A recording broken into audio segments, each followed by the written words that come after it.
Buongiorno cari amici, ecco qui un altro personaggio per ricordare i 125 anni di questa Udinese che cadono il 28 di novembre.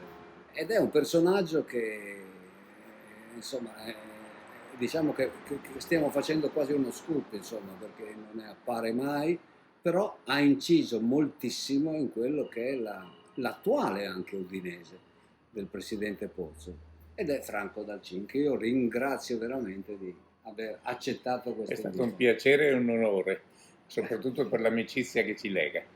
Questo mi fa molto piacere. Franco, eh, io non so da che parte cominciare perché tu hai fatto delle cose straordinarie per l'Udinese e con l'Udinese, insomma.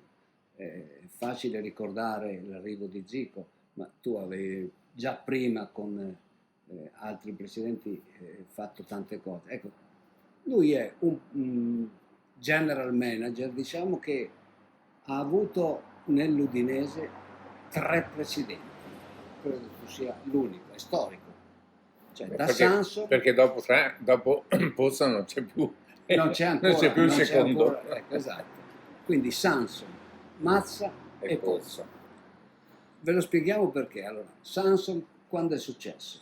Nel 76 l'avevo conosciuto già, cioè io l'ho conosciuto a Chioggia con il Sottomarina. Lui è di Conegliano, anzi di Scomigo, che è tra Vittorio e Conegliano, ma noi non ci conoscevamo. Ci siamo incontrati là perché lui è intervenuto su richiesta del presidente Micaglio del Sottomarina per partecipare a questa società. Il primo impatto non era stato neanche tanto brillante, perché io ero un po' così, no? Presuntuoso, Birichino. arrogante, insomma, avevo tutti i difetti di questo mondo. Poi invece abbiamo fatto un legame, siamo partiti, abbiamo organizzato il Conegliano che doveva essere la fonte del nostro futuro perché abbiamo potenziato il settore giovanile, abbiamo scelto tutto il Veneto in Friuli anche giovani e quindi abbiamo preparato il passo per andare in un grande club. Giusto per ricordare che in quel Conegliano c'era gente come Beh, Giardini, come le Papais, ritroviamo esatto, tutti nella quindi, primavera dell'Udinese esatto. poi, no? Nel 76, dopo aver cercato Padova, Venezia, così, con Brunello è stata la cosa più facile, più semplice, perché loro volevano vendere la società e Udine aveva lo stadio nuovo, quindi lo stadio nuovo è stata una cosa che mi ha attratto di più. In poco tempo abbiamo fatto, Samsung ha fatto l'accordo e siamo venuti a Udine. Era la squadra in Serie C, era il posto ideale per fare un programma perché la piazza era depressa, era da tanti anni che tentavano di andare in Serie B, non ci riuscivano, quindi il fatto che siamo arrivati ha un po' acceso l'entusiasmo, abbiamo fatto il secondo posto il primo anno e poi abbiamo fatto tutta una cavalcata Quindi la famosa cavalcata con dalla Massimo C, dalla Giacomini, B, A, eccetera. eccetera, e poi in A In Serie A, qualche problema c'è qualche stato problemino, perché sì. non è che eravamo fenomeni, no? Andando in Serie A è sempre difficile quando sei Poi neopromossa. arrivò il gol di Gerolin contro il Nell'81, Napoli avevamo nell'81, già consolidato la situazione della società, perché sempre general che manager, eravamo sì sofferenti, ma siamo arrivati quasi, perché l'anno prima eravamo retrocessi esatto. e facemmo quel recupero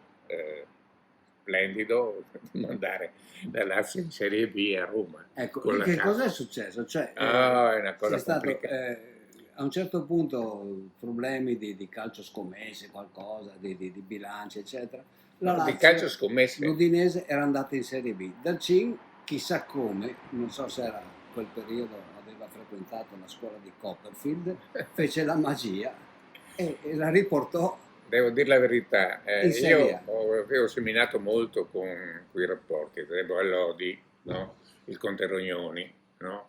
Ecco, il Conte Rognoni è stato fondamentale a farmi fare la strategia del recupero, con due avvocati di Cesena, un po' di amicizie a Roma, in famiglia del segretario della CAF, insomma abbiamo messo insieme una cosa che abbiamo dimostrato che la Lazio aveva commesso l'illecito e quindi doveva andare in B. E quindi l'Udinese tornò in Serie A automaticamente. È E così. questa è una delle tante opere d'arte di Franco Dalcin. Dopodiché arrivò l'anno dopo, eccetera, il gol di Gerolin contro il Napoli che aprì come il Nilo, con Mosè col Nilo e le acque, entrando in questa difesa c'era Kroll se non vado errato, quindi si era spostato un po', insomma, non so, o l'aveva fintato. Sì, No, è stata tutta una alla storia, fine, no, esatto, quel gol, una cosa che invece epica, è stato un grande gol, esatto. e niente più.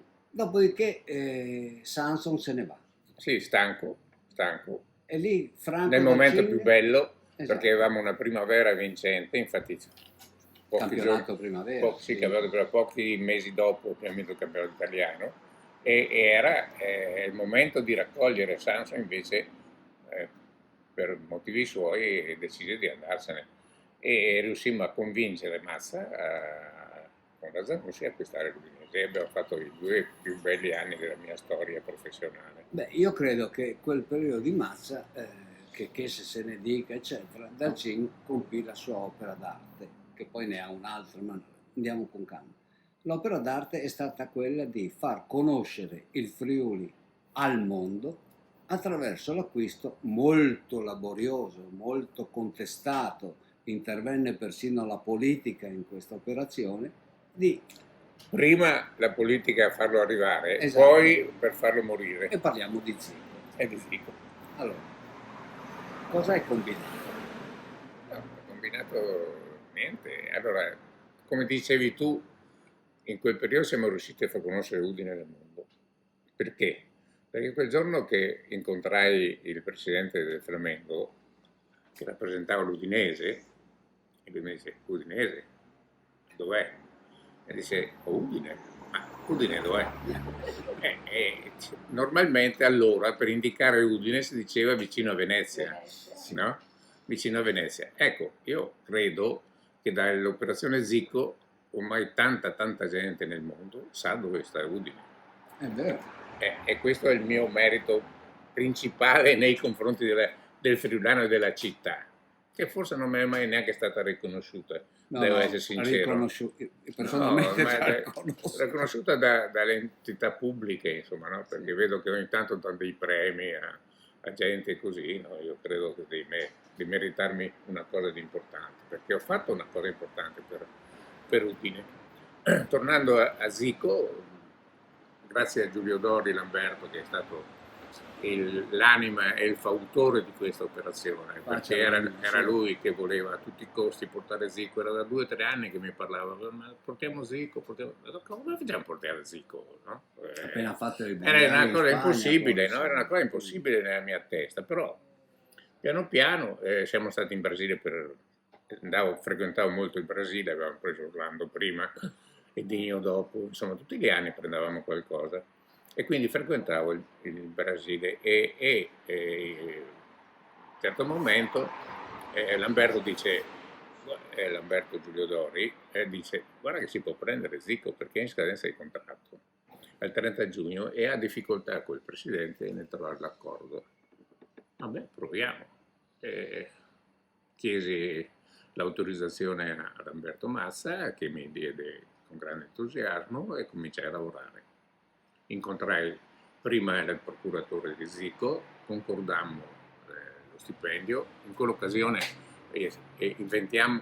abbiamo inventato la prima operazione con l'immagine.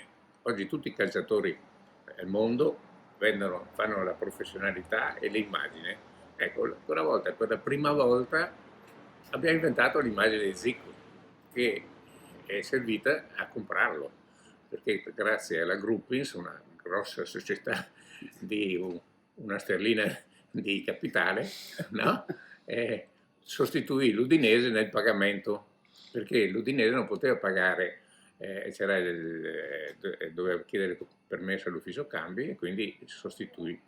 Tornando a Zico, facemmo il contratto quindi per la sua immagine e per la sua professionalità, e dopo aver l'accordo con lui incontrammo il presidente del Flamengo, che come dicevo prima era rimasto anche sorpreso che l'Udinese, da dove viene l'Udinese, no?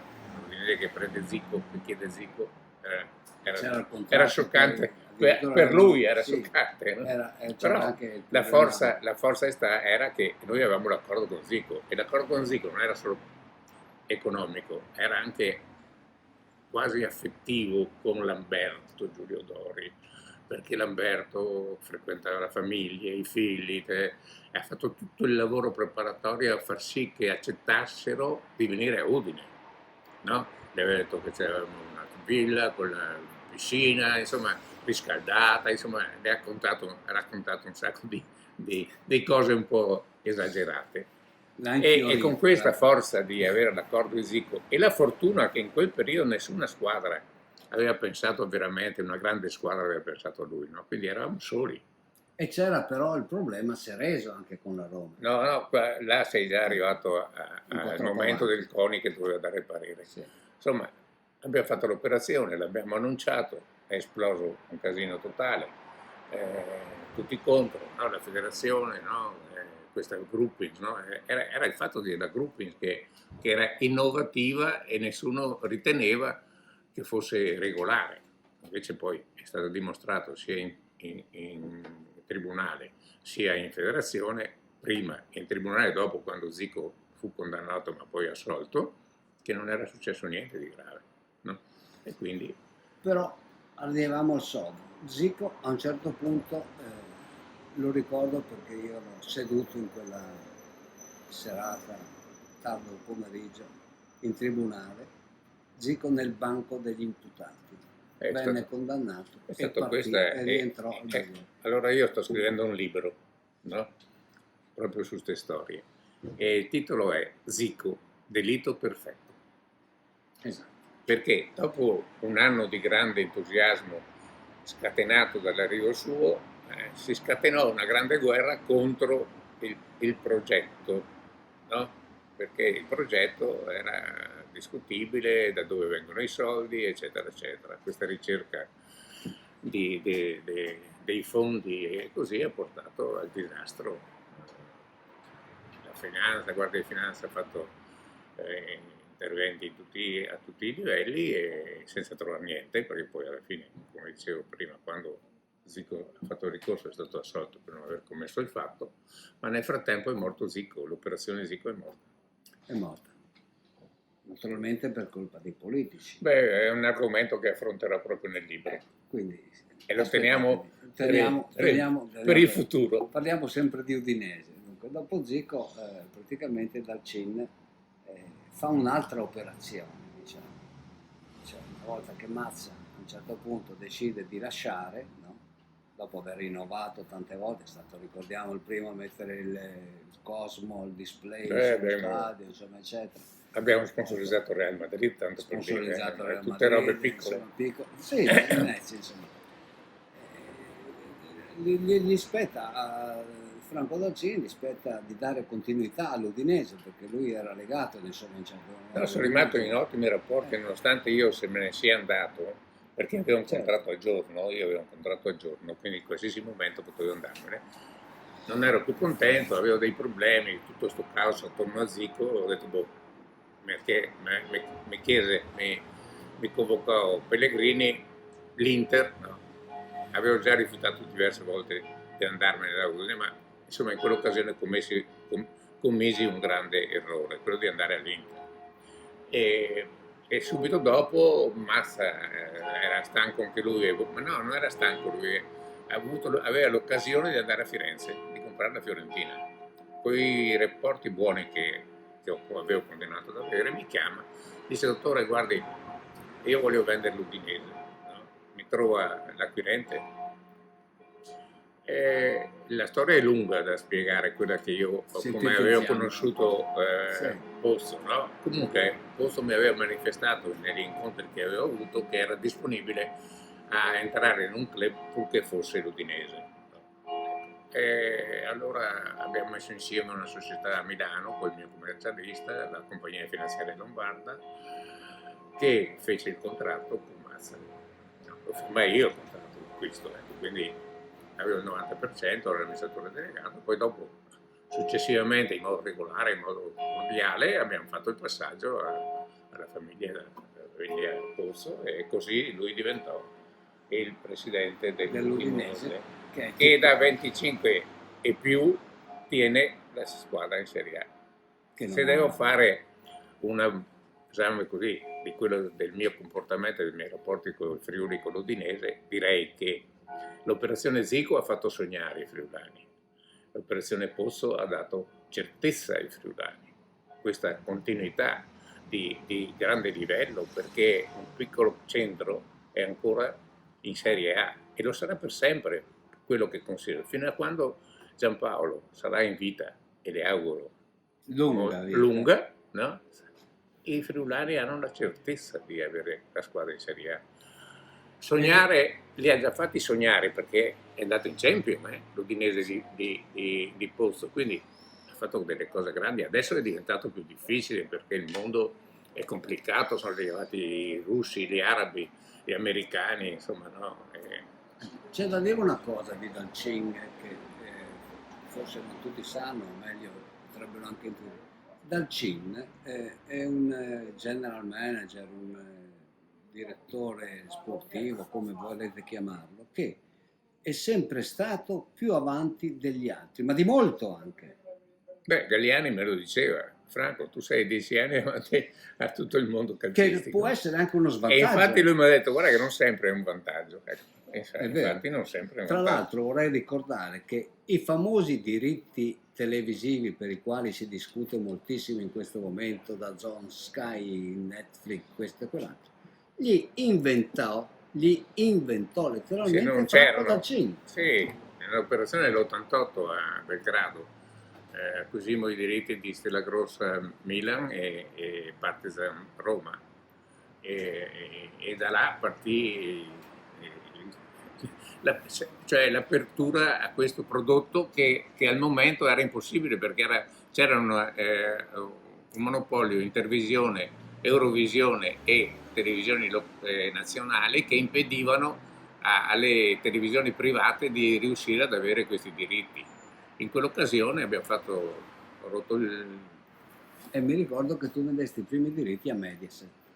Sì, il mio amico Galliani, esatto. Che in primo momento disse che non li voleva perché, come, no? I diritti televisivi, ma come non si compra? Avrei comprato i diritti pubblicitari, no? Invece aveva comprato i diritti pubblicitari e i diritti televisivi. E poi è andato a dimostrarlo, anche lui ha avuto le conferme, c'è stato un momento che aveva dei dubbi, ma poi è stato tutto confermato. E da quel momento partì la caccia ai diritti delle partite internazionali, di club. Questa è la storia. Ho fatto anche lo stadio privato, no? C'è un piccolo particolare che ci tengo a precisare. A Reggio Emilia, con l'aiuto di tutta la città, del sindaco, dei tifosi, insomma abbiamo fatto anche là una specie di azionariato popolare, no? Abbiamo costruito lo stadio privato Giglio che doveva essere polivalente e infatti lo è diventato polivalente dopo che sono andato via perché Del Rio prima me lo ha impedito. Ma la cosa clamorosa è che quando la Juventus ha fatto lo stadio 15 anni fa, ha detto questo è lo stadio, il primo stadio privato d'Italia, dimenticandosi che lo stadio di Reggio Emilia fu inaugurato con la partita Reggiana-Juventus, no? nel 95. Quindi non so cosa dice la Juve. No? La Juve può dire quello che vuole. Allora siamo d'accordo. Quindi, io Franco ti ringrazio perché abbiamo fatto un excursus veloce, devo dire, perché la storia di Franco Dalcin meriterebbe approfondimenti. Il libro, mi hanno costretto, devo dirti la verità, mi hanno costretto moralmente così. Io adesso vorrei farti gli auguri a te, ma insieme gli auguri all'Udinese, perché tu hai detto giustamente finché c'è il Pozzo c'è speranza, no? C'è certezza, sono due cose diverse. Esatto. Però tu vuoi scrivere questo libro, Zico, il delitto perfetto, che potrebbe essere invece che un libro, da quello che ho capito, potresti fare un'enciclopedia. No, ma infatti stiamo lavorando da un bel po', perché mi vengono sempre tutte le cose perché è un po' anche il racconto della mia vita.